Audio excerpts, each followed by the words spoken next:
I saw you jump shot, you know, was it 2 years ago? I saw it, you know, but being an official is a whole different thing because I can say, you know, Ahmad, you're out of here.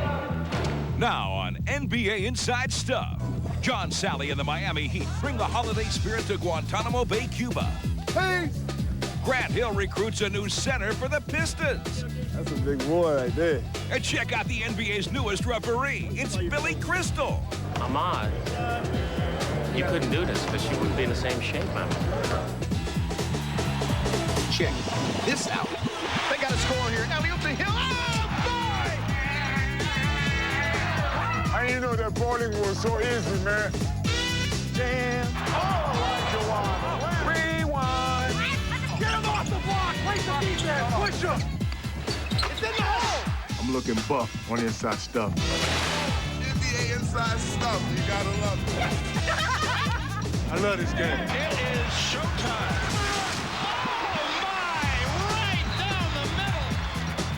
Hello, everybody. I'm Willow Bay. And I am very upset that Billy is taking shots at me. I would issue a challenge right here now. Me and him, one-on-one. He can even bring his brother Richie, because he'll need him when he plays me, because he doesn't remember that shot. And he doesn't know they call you Iron Bod Rashad. That's right, because of the shape I'm in. I almost forgot that. Because I remember shooting that shot on Michael Jordan. Oh, yeah, that was some I went right shot in Michael's face and shot it. Yeah, I remember that, boy. Yep. So does poor Michael. That was him, wasn't it? Also, if you are wondering what Grant Hill was doing with an elephant, you'll see how he ran away and tried to join the circus along with his teammate Oliver Miller. This year, NBA teams found many different ways to spread holiday cheer. For example, the Miami Heat traveled to Guantanamo Bay, Cuba. They lifted the spirits of American troops who are stationed there, as well as Haitian and Cuban refugees who have fled their countries. What's up? We're going to Guantanamo. It's better than Disney World. The Miami Heat spent the month of December collecting toys for the Haitian and Cuban kids who are being detained in Guantanamo, and it's our pleasure today to be able to find a way to get them delivered to those kids. Miami Heat players and staff made the short 90-mile jaunt to Cuba, and John Sally wasted no time making himself feel at home. Brooklyn, New York, at the house, you can tell. We was in here, everything is secure. It's going to be an adventure. It's an experience I think everyone here is going to remember for the rest of their lives. And you know, hopefully it'll just bring a touch of hope to the people here.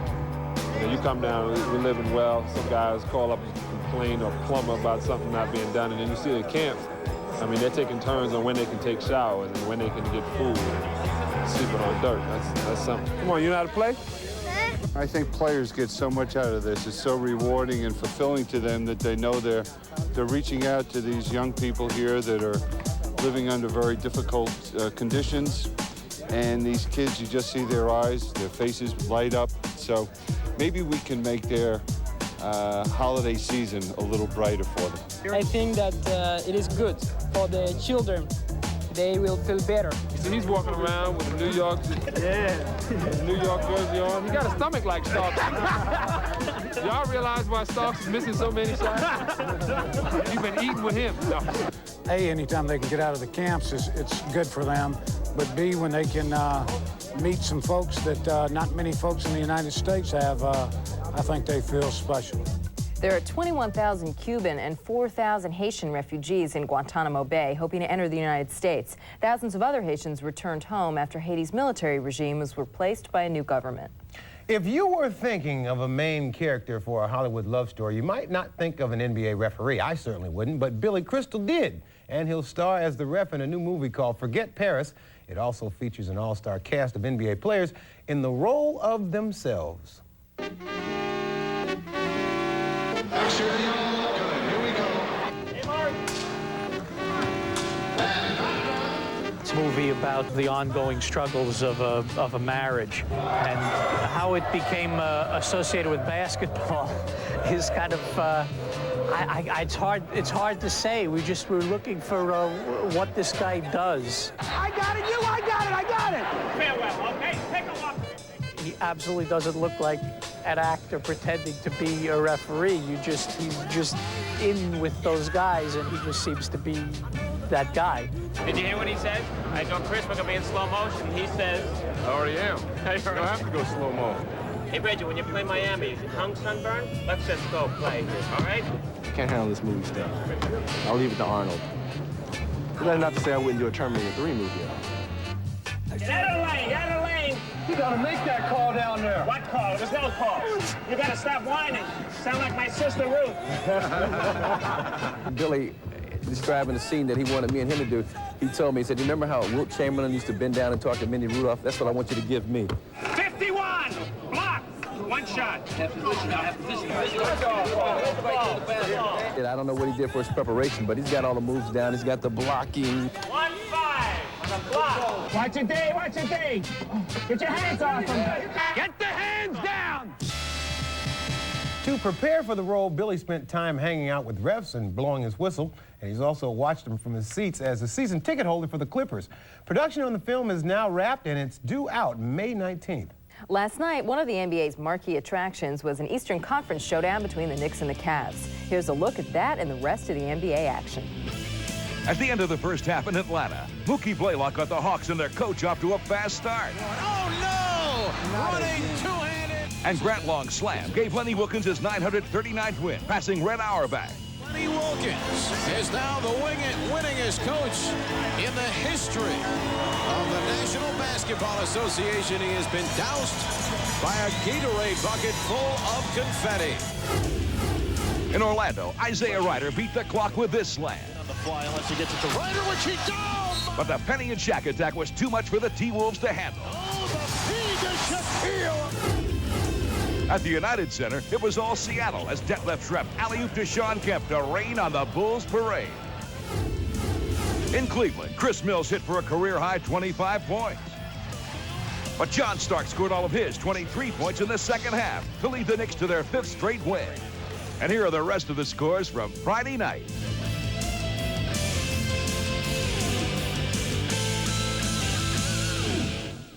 I'll move on to Boston Red Sox, and I definitely want the inside stuff. Still to come, we'll trace the career of record-setting coach Lenny Wilkens, who's always stuck to one basic philosophy. We function as a team, so we lose as a team, and we also win as a team. And in Rewind, some players overdid it on the holiday punch and paid the price, while others were given a gift but didn't quite know what to do with it. Oh, he missed the dunk. Now that's the inside stuff. NBA Inside Stuff is brought to you by Coca-Cola Classic. Always jammin', always Coca-Cola. And by McDonald's. What you want is what you get at McDonald's today. Barkley for three! Unbelievable! He's not human! Somebody got to be the hero. Might as well be me. Bausch & Lomb, the official contact lens of the NBA, presents Court Vision. Welcome, big fella. Let's do it now, man. Let's do it.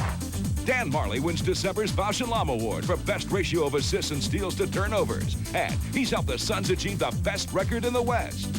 I just helped the team win. This year a little bit more than last year. I'm taking the ball to the basket, trying to be more aggressive. So I just play my role like anybody else on this team. Some nights it's scoring, so other nights it's rebounding, assists, or whatever it has to be.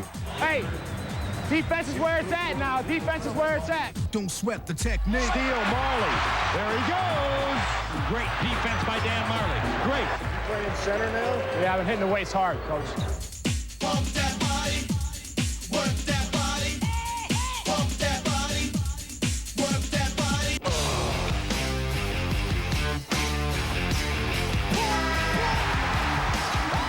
Yeah, I just still enjoy the game a whole lot, and we have a very emotional team anyway, so it just seems that it carries over from me to everybody else, and it just, everybody gets emotionally high. And we want to pass on our congratulations to Dan, who is now a married man, having tied the knot on Christmas Eve. Congratulations are also in order for a very different kind of achievement. Last night, Atlanta Hawks coach Lenny Wilkens won his 939th game, breaking Red Auerbach's all-time record for coaching victories. Now, besides winning all those games, Lenny has also won the respect of everyone in the league during his 35-year career. He's not only achieved greatness as both a player and a coach, he's also been one of the class acts in the NBA. To break a record that stood for 28 years is an accomplishment on his part. Hey, Red, you've got company. I'm glad that if anybody's going to break it, I'm glad that he's doing it. Lenny, you grew up in Brooklyn, New York. Now, when I think of Brooklyn, I think of it as being a hotbed of sports. When did you get turned on to sports in Brooklyn? Well, I got turned on at an early age because the Dodgers were everything. It was sacrilegious if you didn't root for the Dodgers. And particularly when Jackie Robinson came to their team. I remember working in a vegetable market and having to deliver groceries to Jackie's house. And that was real impressive. I mean, I was just standing there. You didn't have to give me a tip. I just wanted to see him, you know. Like his idol, Lenny also had to break through racial barriers. He was one of the few blacks attending Providence College in the late 50s. Prejudice was rampant, and even though we were on the basketball team, quote unquote, and everybody loved you and all that, but there were innuendos made. I was not about to turn the other cheek, because in my neighborhood, you didn't do that. So that mental toughness all came from Brooklyn? Yeah, there's no question about it. I always felt that it should be the person, not where you're from, but the person that you should judge, judge the content of his character, so to speak. So I always felt like I had to show them that I was just as good. Lenny Wilkens has it, and there's the winning basket. East wins a thriller. As a player, he was a 9-time All-Star and Hall of Famer, but it wasn't an easy transition when he became player-coach in Seattle. In the beginning, there were a couple of players that wanted to take advantage of friendships, and you have to separate that right away. And you separate eating with them, you separate that had to be going tough out. personally. That's right, it was real tough. But I knew that if I was going to command their respect and be able to get on them, I was going to have to do that. He's a teacher. See, that's what I like about Lenny. He's a teacher, and he's got the patience, and he gets his point across. I felt that I could have an impact on young people. I saw where when I took the time to explain and showed them things and communicated to them, they responded real well. And the Supersonics win their first ever NBA championship. The ball sails high in the air. After leading the Sonics to the '79 title, he built contenders in Cleveland and now in Atlanta. Along the way, his philosophy never changed. All right, make sure now we got to do a good job of blocking off, right? Good transition. All right, start out with a basic, okay? Go. I guess he comes from that old school basketball of playing where the ball moves around and everybody be unselfish. Inside to Long, to Norman. Good ball movement that time by Atlanta. As he takes his place in history, Lenny is also taking time to reflect on all he's achieved during 21 years in coaching. I think that you got to take satisfaction in your record and what you've accomplished as a coach. I take satisfaction in the young players I've helped and watch them evolve into the talents that they are. So that's my satisfaction, and I think my record speaks for itself. Lenny still has plenty of years of coaching ahead of him and figures he'll shoot next for 1,000 victories. So he has a chance, in the words of Wilt Chamberlain, to put that record way out of sight. 1,000 victories. That's a lot of victories. But wow. Lenny Wilkens is such a wonderful, wonderful man. I really enjoyed the story about him delivering the groceries to Jackie Robinson. It's like, my gosh, Really what a job to have. And I love how quiet and calm and dignified he's been as he approaches, breaking this record with all the media attention. He just never lost his dignity and his cool calm. He's a very, very cool man, but if you talk to some of them players, I bet he loses that cool from time to time. Now, while he was chasing Red Auerbach's record, Lenny also got to watch Plastic Man Stacey Augmon throw it down. It is just one of the dunks that we will see today in this edition of Jam Session. Slam dunk. Jackson off the drive for the dunk. Graham trying to shake Hardaway back to Herrera. Good Slammed on by Amigo. The lob, the basket.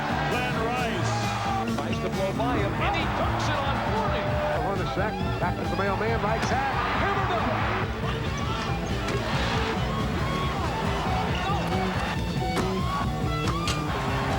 Hardaway beats Sealy. He'll rock it to the hole. 3-on-2.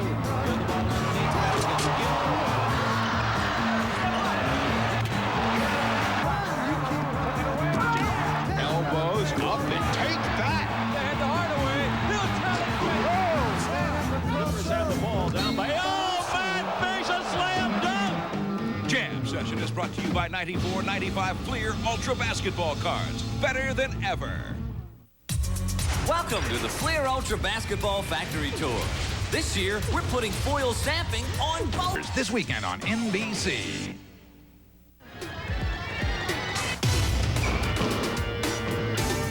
With his spectacular moves, Piston rookie Grant Hill has been putting on a show in Detroit. But another show came to town recently, and Grant was just a spectator along with teammate Oliver Miller. They joined you at the Moscow Circus. Which is just great. It's touring 40 cities in North America, and they can always use some extra help. So even though Grant and Oliver have pretty good full-time jobs, we figured there might be something they could do part-time in the circus.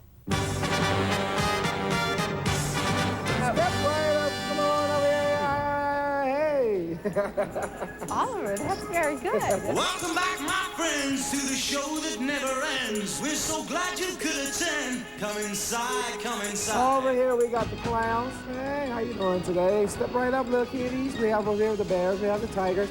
Right here we have the... Now, these guys are off today and need a job, so, you know, would you give them a job? Good boy. You know, one of their trapeze artists got hurt, so they're actually looking, they have an opening. Yeah, I know. They had an audition the other day, and I came in, and you didn't know about Oliver. Did a little work on my tightrope act. I think Grant will do the dog show. What? The dog show. The dog show? Yeah, come on, jump in the ring. The first job that everybody gets in the circus. That was the first job? You got A. This is perfect for a rookie. Grant said he'd been thinking about getting an elephant as a pet, but changed his mind after seeing how much they eat. Plus, he just doesn't have enough room in his house. Yeah, but how would you house train an elephant? Anyway, while Grant cleaned up after elephants, Charles Barkley found a much better job leading the Fiesta Bowl parade. I won't mention the Rose Bowl, where Oregon lost in a shocking upset, but if you slept through the holidays, we'll get you caught up on everything: the buzzer beaters, bonehead plays, crazy halftime stunts, plus an NBA first, Shawn Kemp getting dunked out by Matt Fish in this edition of Rewind. We like Rewind to be smoking, but that's going too far. Let's start with the holiday buzzer beaters as the Rockets do some last-second shopping, and Vernon Maxwell found the perfect gift. Maxwell saves it. A three. Yeah! Vernon Maxwell with a three-pointer falling out of bounds. And Moses Malone offered this holiday prayer. Moses with the long distance attempt.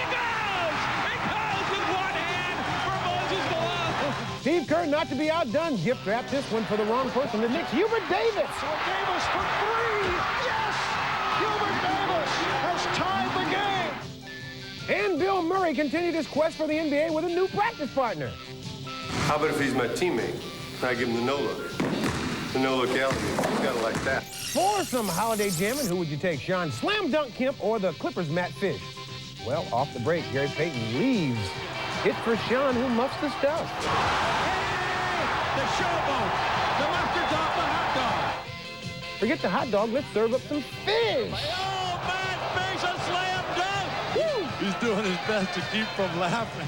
And so is everybody else. Monday, at the Fiesta Bowl parade, the Grand Marshal was none other than Sir Charles, who also took time to practice with Paul Westfall's son, Michael.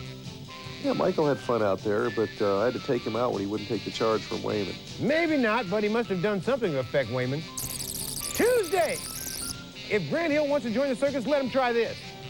And he is on fire.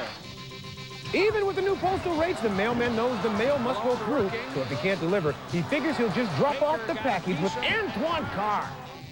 Shot of the week. Larry Stewart somehow knocks it off Sam Perkins and scores. Can I see that one more time? Well, I think we're going to see that play several times again. And Kenny A with some punch ball. Never thought the ball would punch back. Wednesday, back to Bill Murray, who is still just running in place on the road to the NBA. Finally, Bullet center George Murasan came off the injured list recently, but is still not 100%. George said, "I've had only 2 practices. I can't play like Michael Jordan without my practice." Well, he could practice every day from now to the year 3000 twice a day and never play like Michael Jordan, though I shouldn't make fun of George because he is 7'7", 300 pounds, and if a man thinks he can be like Mike, then who am I to argue? He is just like Mike. Ditka. Back with more stuff right after this.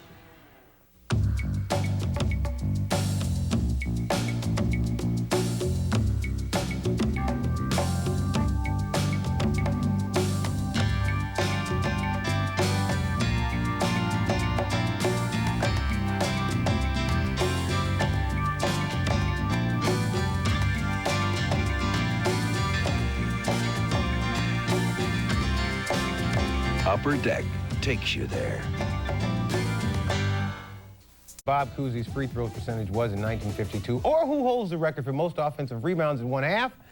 You definitely need to get out more. But you can find those facts and a lot more in the new edition of the official NBA Encyclopedia. It has an incredible amount of stats and information and covers the game's entire history. Signing the book recently was a man who was a big part of that history, Julius Erving. From the University of Massachusetts, number 6, captain of the Philadelphia 76ers, Julius the Dr.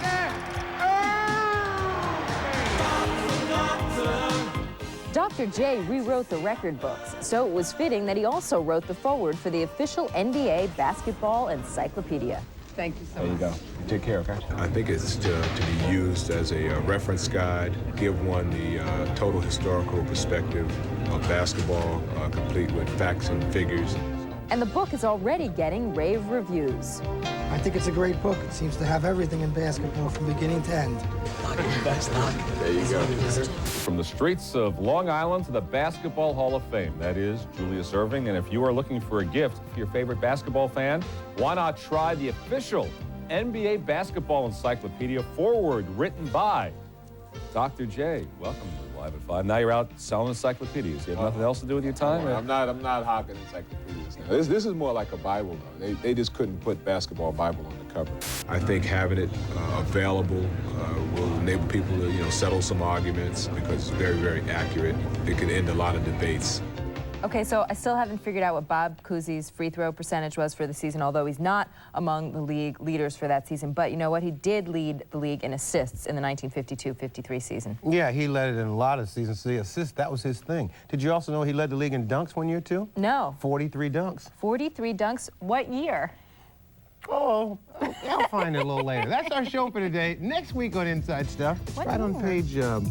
I'll make a sentimental return to my old high school in Tacoma, Washington, and we'll remember Martin Luther King Jr., who left a lasting impression on NBA players. I said, man, I want to be like him someday, a great man giving speeches like that, influencing people in the right way. It says right here, Bob Cousy didn't dunk. Okay, so he led the league in three-pointers then. They didn't have three-pointers then. So they... It says here on page 340. See, if you want somebody to know everything about basketball, just get them one of these books. We will see you next Saturday right here on NBA Inside Stuff. So long, everybody. Do they have my shot in there? Well, no, they left a blank page here in the back. For me to write it on. Yeah, for the Ahmad Rashad record page. Hotel accommodations furnished to NBA Inside Stuff by ITT Sheraton. ITT Sheraton. Our world revolves around you.